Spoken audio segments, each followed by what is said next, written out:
Welcome. Today I've got myself into a position amongst the trees.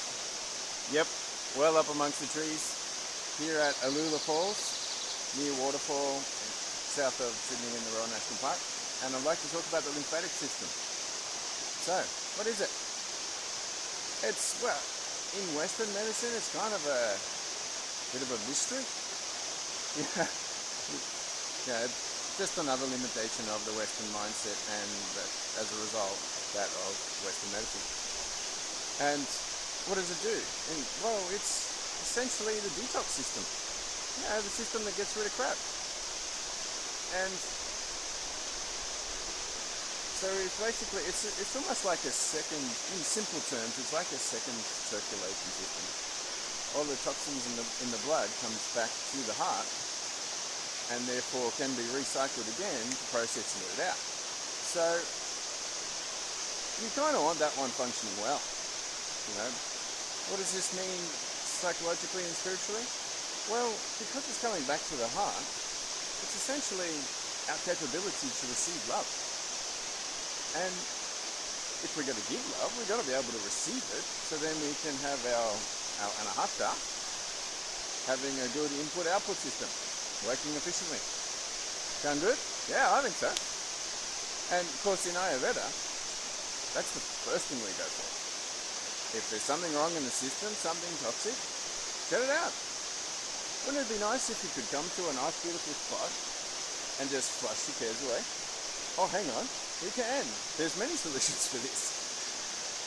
So, and I like to get these fancy, you know, we're always told in these philosophical and spiritual lessons and that we can let go in time and choose. Can we?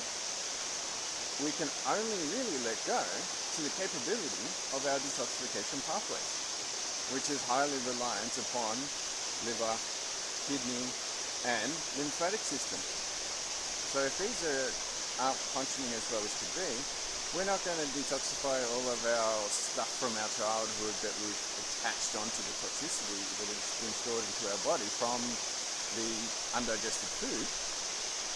And any airborne toxins, heavy metals, things that we breathe in our day-to-day life, especially living in cities with cars and pollution and everything else that's in our modern world.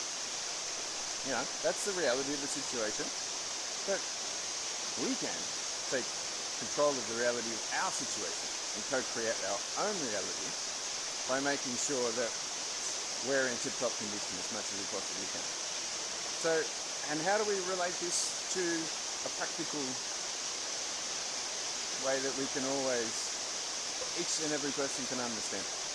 Well, what would happen at home when you're a kid? You know, and our inner child, we'll always have our inner child on board. Sometimes nicely, other times splaying around.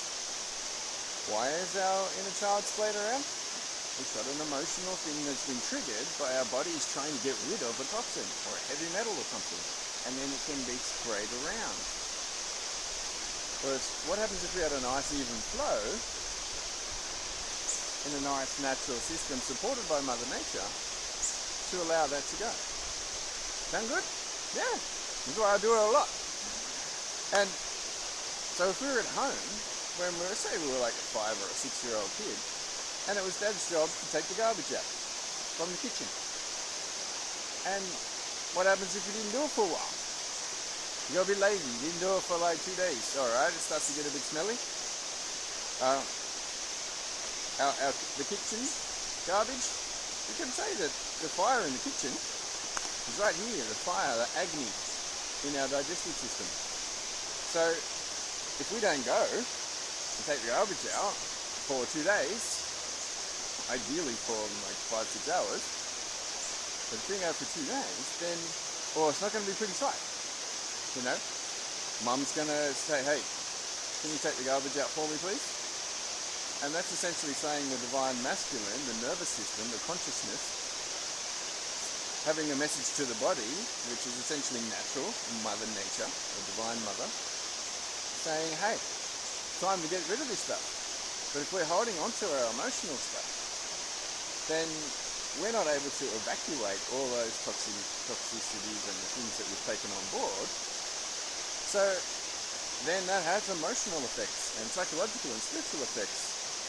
And as a result, controlling our own emotional state is almost impossible.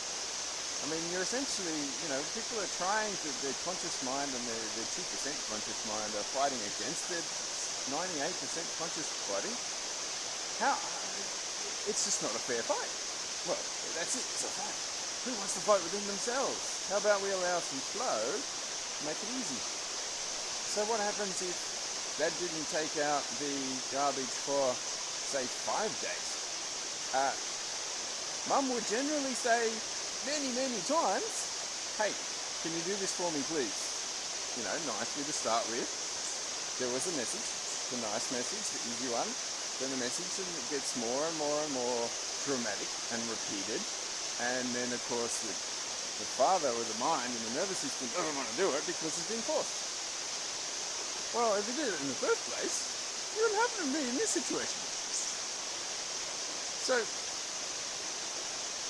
all these things can be simply avoided by flushing out our toxicity.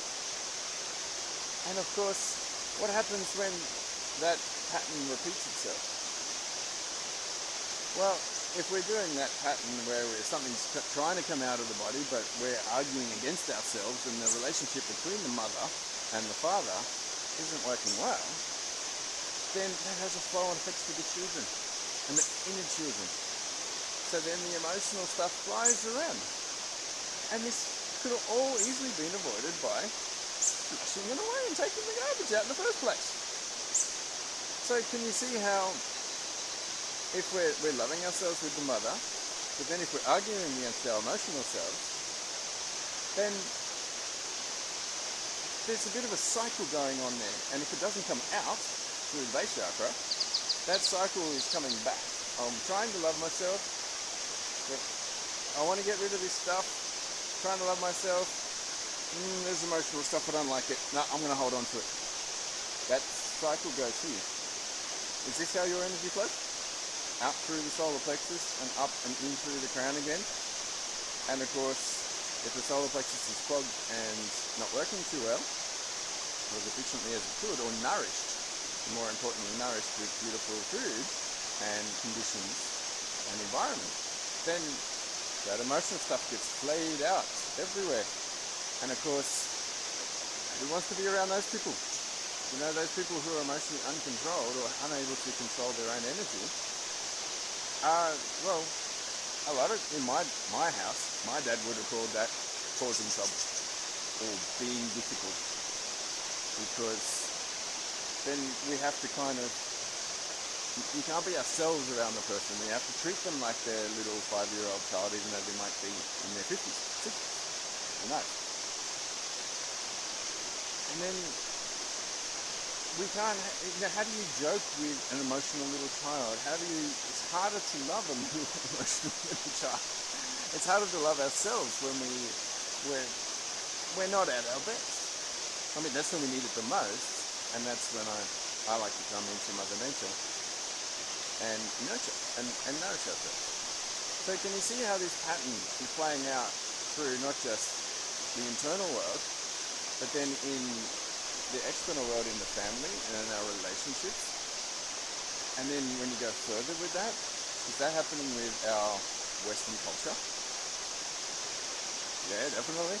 And then with the greater universe. So can you see how if we take care of our own, especially our digestion and our lymphatic system, how they can have significant flow-on effects in our lives, our relationships with the people that we love, then in our wider community, and then in our universe, essentially co-creating a more harmonious universe by promoting self-love, by getting rid of the crap. Isn't that great? Now, I'm going to try to love myself somehow, because it took me about 15 minutes to get up here and settle in, and I had to do it because it's a lovely view. And so, yeah, for more joy fuel and more adventurous tips, because we just flushed away our stuff.